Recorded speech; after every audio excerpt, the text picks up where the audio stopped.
कोमल की नई नई शादी हुई होती है। शादी के कुछ महीनों बाद वो अपनी सहेली कृति से मिलती है। और बता कोमल, कैसी है तू? शादी के बाद पहली बार मिल रही है, बहुत खिल रही है, क्या बात है? लगता है ससुराल में बहुत प्यार मिल रहा है। ये बात तो है कृति, मेरे ससुराल वाले बहुत अच्छे हैं। नितिन की तो पूछो ही मत, मेरा बहुत ध्यान रखते हैं। मम्मी जी पापा जी मुझे अपनी बेटी की तरह मानते हैं। चलिए तो बहुत अच्छी बात है। और बता, खाना वाना बनाना सीखा कि नहीं? शादी से पहले तो तुझे कुछ नहीं आता था। अरे नहीं यार, सब सीख लिया है। अब तो मैं दाल चावल रोटी सब्जी सब बना लेती हूँ। घर वालों को मेरे हाथ का खाना पसंद भी आ रहा है। सिर्फ दाल चावल रोटी सब्जी बनाती है तो ये सिंपल खाना हुआ। ससुराल वालों को कुछ स्पेशल बनाकर खिलाया करे यार। हाँ, सोचती तो हूँ स्पेशल बनाने की। इस संडे ना मैं सबके लिए कुछ स्पेशल बनाऊंगी, शायद उन्हें पसंद भी आए। अभी तक मैंने कुछ स्पेशल बनाया नहीं है। अरे तो बनाना भाई, अब कब बनाएगी? तेरी शादी को 7 महीने हो गए, धीरे धीरे सब सीख ले। देख, मेरी शादी को 2 साल हो गए। पहले मुझे भी कुछ बनाना नहीं आता था, लेकिन अब तो मैं खाना बनाने में एक्सपर्ट हो गई हूँ। इतना अच्छा खाना बनाती हूँ, लोग मेरे हाथों का बना खाना खाने के लिए तरसते हैं। अच्छा, और नहीं तो क्या। मेरे ससुराल वालों को मेरे हाथ का खाना इतना पसंद है, रोज कुछ न कुछ डिमांड करते हैं। आज ये बना दे, आज वो बना दे। रिश्तेदार भी हर संडे हमारे घर चले आते हैं। रिश्तेदार भी? हाँ, कोई संडे खाली नहीं जाता। हर संडे कोई ना कोई हमारे घर आता है। कभी ताऊ जी के घर से, कभी बुआ जी अपनी पूरी फैमिली के साथ आती है, कभी मौसी जी। उन्हें भी ना मेरे हाथ का बना खाना खाए बिना चैन नहीं पड़ता। सोच तू, मैं कितना अच्छा खाना बनाने लगी हूँ। वाह यार, तू तो बिल्कुल मास्टर शेफ हो गई है। हाँ, मेरे आगे बड़े बड़े शेफ भी फेल है। मेरे ससुर जी तो कहते हैं मेरे हाथ का खाना किसी 5 स्टार होटल के खाने जैसा लगता है। मेरी ननद रोज मुझसे कुछ स्पेशल बनवाकर कॉलेज ले जाती है। उसकी सहेलियां भी मेरे हाथ के बने खाने की दीवानी है। अच्छा जी, ननद की सहेलियां भी? हाँ, और इनके दोस्त तो फोन करके फरमाइश करते हैं, भाभी जी कल लंच में छोले भटूरे भेज देना, परसों लंच में पनीर टिक्का भेज देना। कृति कोमल के सामने अपने बनाए हुए खाने की तारीफों के पुल बांधने लगती है, जिसे सुनकर कोमल काफी इम्प्रेस हो जाती है। वो मन ही मन सोचती है कि वो भी अच्छा अच्छा खाना बनाएगी और अपने ससुराल वालों को खिलाएगी। लोग उसके भी बनाए हुए खाने के दीवाने हो जाएंगे। वाह यार, कृति तो वाकई में बहुत अच्छा खाना बनाती है। मैं भी कृति की तरह खाना बनाना सीख लूंगी और बढ़िया बढ़िया डिशेस बनाकर सबको खिलाऊंगी। कृति की तरह मेरे ससुराल में भी मेरी बहुत तारीफ होगी। अगले दिन कोमल यूट्यूब पर तंदूर में बनाने वाली रेसिपी सर्च करती है, जिसमें उसे तंदूरी रोटी, नान, कुलचा, पनीर टिक्का, मशरूम टिक्का, इन सब व्यंजनों की रेसिपी मिलती है। तंदूर में बनने वाला खाना कितना कुरकुरा और टेस्टी होता है। खाने की इन चीजों को देखकर मेरे मुंह में पानी आ रहा है। जब अपने हाथों से बनाकर घर वालों के सामने परोसूंगी तो खाने की सौंधी सौंधी खुशबू से वो खाने की तरफ खींचे चले आएंगे। कोमल उसी वक्त बाजार जाती है। उसे बाजार में सस्ती और महंगी दोनों तरह की तंदूर दिखती है। सस्ती तंदूर में खाना उतने अच्छे से नहीं बनेगा, थोड़ा महंगा वाला तंदूर ले लूंगी तो क्या ही बिगड़ेगा। कोमल दुकानदार से महंगे तंदूर के बारे में पूछती है। भैया, ये वाला तंदूर कितने का है? बहन जी, महंगे तंदूर में आपको कई रेंज मिल जाएंगे। हमारे पास 12,000 से लेकर 50,000 रुपए तक के तंदूर है।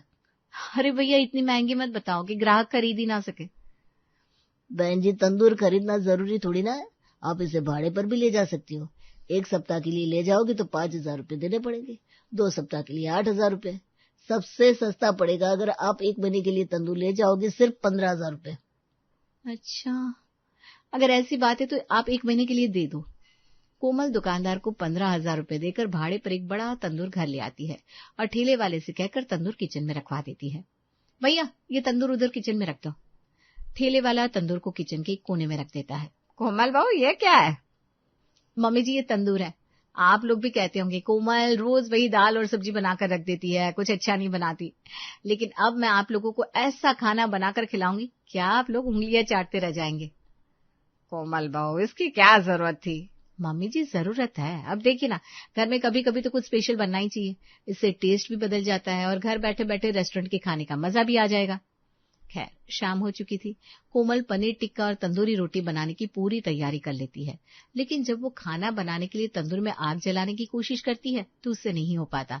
कभी तंदूर में लकड़ी कम पड़ जाती, कभी लकड़ी ज्यादा हो जाती। कोमल बहू, ये क्या कर रही है तू? आधे घंटे से तंदूर को जलाने की कोशिश कर रही है। कभी उसमें लकड़ियां डालती है, कभी उसमें से लकड़ियां निकालती है।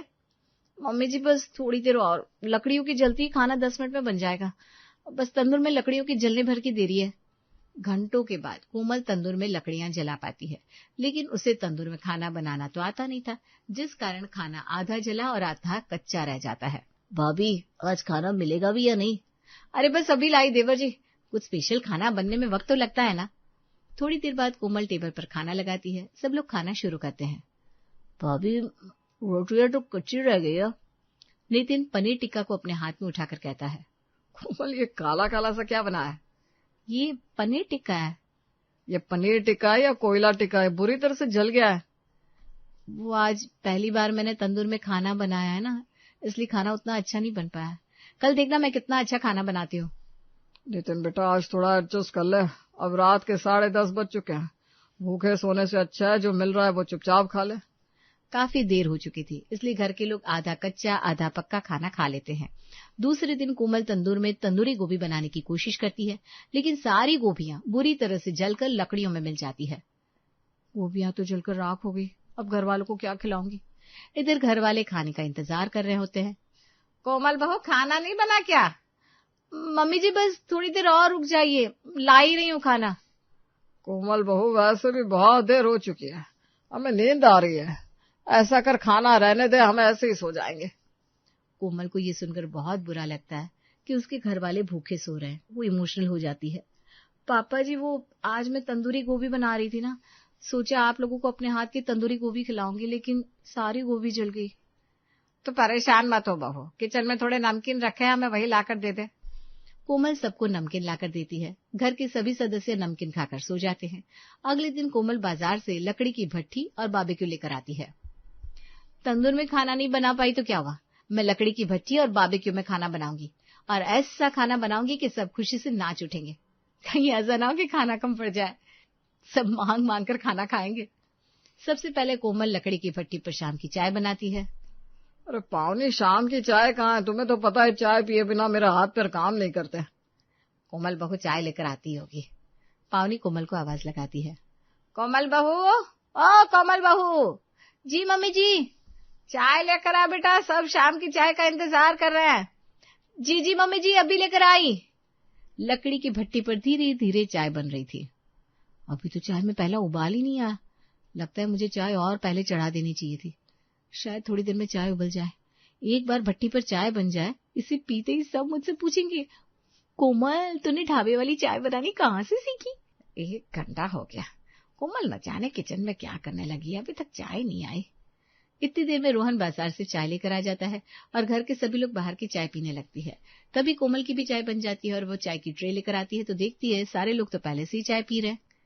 मैं चाय लेकर आ ही रही थी, आज मैंने सबके लिए स्पेशल चाय बनाई है, इसलिए थोड़ी देर हो गई। थोड़ी देर नहीं, 1 घंटे से ज्यादा हो गया। हमने बाजार से चाय मंगा कर पी ली। और अब इस चाय का क्या करूं? इससे तुम पी लो, अब हमसे दोबारा चाय तो पी नहीं जाएगी। बेचारी कोमल इतनी मेहनत से लकड़ी की भट्टी पर चाय बनाकर लाती है, लेकिन कोई उसकी चाय नहीं पीता। कोई ना, आज रात का खाना बारबेक्यू में बनाऊंगी, अभी से लग जाती हूँ ताकि खाना समय से बन जाए। वो बारबेक्यू में खाना बनाने की तैयारी शुरू कर देती है। कोमल बहू, आज खाने में क्या बना रही है? मम्मी जी, आज मैं हरी भरी सब्जियों का कबाब, भुना बैंगन मसाला टिक्का और स्टफ्ड आलू बना रही हूँ। तो ये सब क्या है?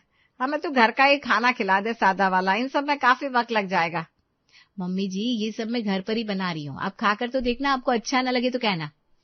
इतनी सारी रेसिपी को बनाने में उसे अच्छा खासा वक्त लग जाता है। रात के 9 बजे तक वो सबके लिए खाना लगाती है। क्या कोमल, आज तुमने फिर खाना बनाने में देर कर दी। तुम्हें पता है ना, मुझे खाना खाकर जल्दी सोना होता है, सुबह ऑफिस जाने के लिए जल्दी उठना होता है। भैया, देर से ही सही, शुक्र मनाओ हमें खाना तो मिल गया नहीं तो आज भी हमें भूखा सोना पड़ता। सभी लोग खाना खा तो लेते हैं, लेकिन खाना किसी को पसंद नहीं आता, क्योंकि बारबेक्यू में खाना बनाना तो कोमल को आता नहीं था। उसे पहली बार एक्सपेरिमेंट किया था और ये एक्सपेरिमेंट किसी के गले नीचे नहीं उतरता। इसी तरह कोमल रोज नए नए तरीकों से खाना बनाती है, जिससे घर वालों को खुशी कम, परेशानियों का सामना ज्यादा करना पड़ता है। अब कोमल अक्सर तंदूर में रोटियां बनाने लगती है, जो कि मैदे की होती है। मैदे की रोटियां खा खाकर घर के सारे सदस्य परेशान हो चुके होते हैं। भाभी, आप ये क्या रोज रोज तंदूरी रोटी बना देती हो, मेरे पेट में दर्द रहने लगा है। पता नहीं इसके दिमाग में कहाँ से ये फितूर घुस गया, रोज रोज ढाबे जैसा खाना बनाकर रख देती है, मेरा पेट खराब रहने लगा है। ठीक है, तो आज मैं आप लोगों के लिए गेहूं के आटे की रोटियां बनाऊंगी, लेकिन बनाऊंगी तो तंदूर में ही। कुरकुरी रोटियां खाने में बहुत टेस्टी लगती है। कोमल अब सुबह का खाना भी तंदूर और बारबेक्यू में बनाने लगती है, जिससे किसी को भी खाना समय पर नहीं मिलता। भाभी मुझे कॉलेज जाना है, मेरा लंच दे दो ना। अरे मुझे भी लंच दे दो और जल्दी करो, ऑफिस के लिए रोज लेट हो जाता हूँ। हमें भी खाना दे दे बहू, अब इस उम्र में देर तक भूखा नहीं रहा जाता। अरे लाई लाई, बस 2 मिनट में सबका खाना लगा रही हूँ। आज सबके लिए तंदूरी स्टफ्ड पराठे बना रही हूँ। सबको खाना खाने में काफी देर हो जाती है। आज भी लेट हो गया, बॉस की डांट सुननी पड़ेगी। अब तो रोज का हो गया ये। नितिन और रोहन दोनों घर से निकल रहे थे कि तभी दरवाजे पर एक आदमी आता है। आप कौन, किससे मिलना है? मेरा नाम गोपाल है, मैं तंदूर वाली शॉप से आया हूँ। कोमल मैडम यही रहती है क्या? हाँ, कोमल यही रहती है। 1 महीने पहले वो हमारी दुकान से भाड़े पर तंदूर लेकर गई थी। 1 महीने से ज्यादा हो गया, उन्होंने तंदूर वापस नहीं किया। नितिन कोमल को बुलाता है। कोमल, तुम ये तंदूर भाड़े पर लेकर आई थी क्या?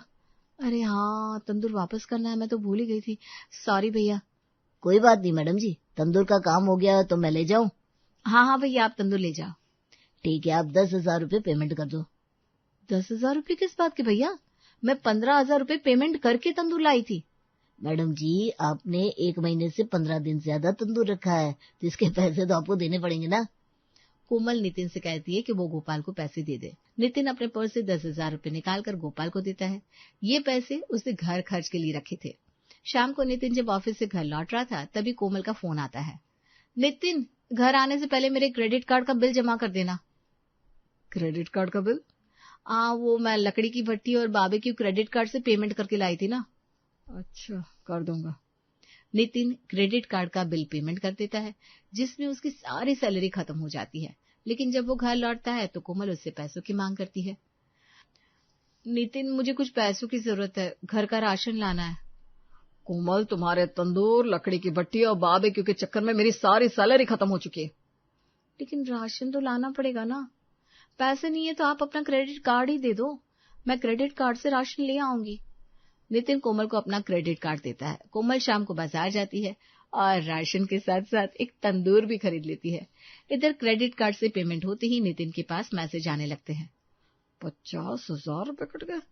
नितिन उसी वक्त कोमल को फोन करता है। कोमल, तुमने 50,000 रुपए की शॉपिंग कर ली? हाँ, वो मैंने राशन खरीदा है और एक तंदूर भी खरीद लिया। हमारे पास अपना तंदूर तो होना ही चाहिए ना। कोमल, मेरी सैलरी पहले ही खत्म हो चुकी है, अभी पूरा महीना बाकी है। तुम इस तरह से पैसे लुटाओगी तो मैं तो बर्बाद हो जाऊंगा। नितिन, ना अपना बेकार में इतनी टेंशन ले रहा है। तंदूर बार बार थोड़ी ना खरीदी जाएगी, बस इस महीने ही इतने पैसे खर्च हुए हैं, हर महीने नहीं होंगे।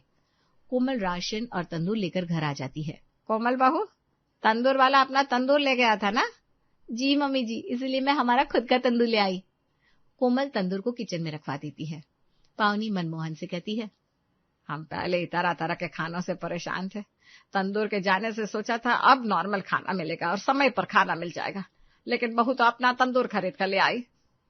पावनी, अब जो मिल रहा है, जैसा मिल रहा है, चुपचाप खा लिया करो। तुम तो भगवान से बस यही प्रार्थना करो कि देर सवेरे कम से कम हमें खाना मिल जाए, भूखा ना सोना पड़े। रसोई में तंदूर, भट्टी और बारबेक्यू पर खाना बनने से हमेशा घर गर्म रहता है हमारा। कहीं यह घर ही भट्टी ना बन जाए। घर वालों को हो रही परेशानियों से कोमल को तो कोई लेना देना ही नहीं था। वो तो बस कुछ अलग करने के चक्कर में रोज नए नए डिश बनाने की कोशिश करती। एक दिन रोहन और नितिन का पिज्जा खाने का मन होता है। भैया चलो ना, आज बाहर खाना खाने चलते हैं, मेरा पिज्जा खाने का बहुत मन हो रहा है। हाँ यार, पिज्जा तो मैंने भी बहुत दिनों से नहीं खाया। तभी नितिन को याद आता है कि उसके पास तो पैसे ही नहीं है और क्रेडिट कार्ड का बिल भी बहुत बढ़ चुका है। रोहन, आज रहने देते हैं, फिर किसी दिन चलेंगे। फिर किसी दिन क्यों? हम पिज्जा खाने बाहर नहीं जा सकते तो क्या हुआ, मैं घर पर ही पिज्जा बना दूंगी। भाभी, आप घर पर पिज्जा बनाओगी? हाँ, अब तो हमारे पास तंदूर भी है, भट्टी भी है, बारबेक्यू भी है। तुम बस पिज्जा बनाने का सामान ले आओ। लाओ भैया, पैसे दो। कोमल पैसे खर्च करवा कर ही मानेगी। पता नहीं इसे किसने बता दिया कि घर में तरह तरह के डिशेस बनाकर खिलाना जरूरी है। नितिन उसे अपना क्रेडिट कार्ड देता है। रोहन बाजार जाकर पिज्जा बनाने का सामान लेकर आता है और कोमल पिज्जा बनाना शुरू करती है।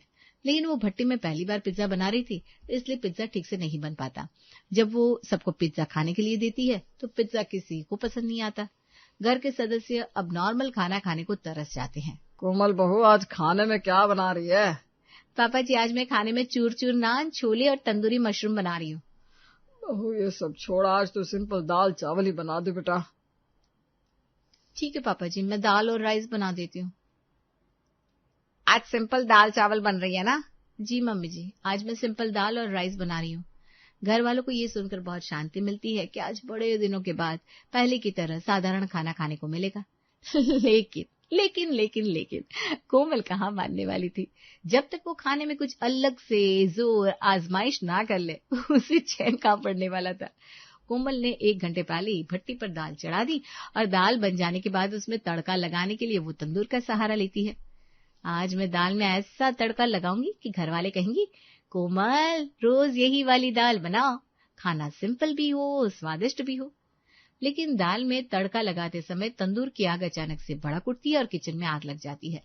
आग देखते ही खाने के टेबल पर बैठा पूरा परिवार आग बुझाने की कोशिश करता है, लेकिन किचन में तंदूर के अलावा भट्टी भी जल रही थी, जिससे आग बुझने की बजाय और तेजी से बढ़ने लगती है। रोहन तू जल्दी से फायर ब्रिगेड को फोन कर, ये आग ऐसे नहीं बुझने वाली। रोहन फायर ब्रिगेड को फोन करता है। घर में आग देखकर मोहल्ले वाले इकट्ठा हो जाते हैं और पूरा मोहल्ला आग बुझाने में उनकी मदद करने लगता है। थोड़ी देर में फायर ब्रिगेड की गाड़ियां आ जाती हैं और आग पर काबू पा लिया जाता है। आग ने हमारा काफी नुकसान कर दिया। घर से आधी से अधिक चीजें तो जल गई। अरे शुक्र मनाओ कि कोमल बहू की जान बच गई। इस हादसे से कोमल काफी घबरा जाती है।